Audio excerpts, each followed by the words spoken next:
Yo, what's up guys? May session na naman. Kaya walking client nga pala to. Gusto niyang ipa-cover up yung dati niyang sugat na medyo hindi kaya nga tignan. Tapos sabi niya, patato daw siya para matakpan.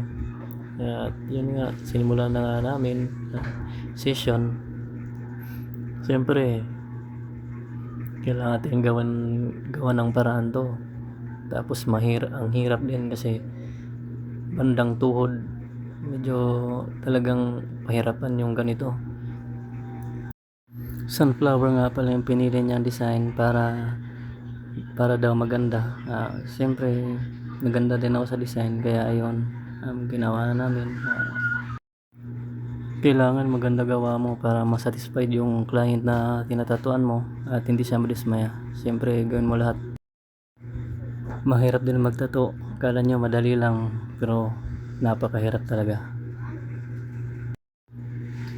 Sa mga nagtatanong dyan kung masakit ba magpatato, ito na masasabi ko, hindi naman masakit.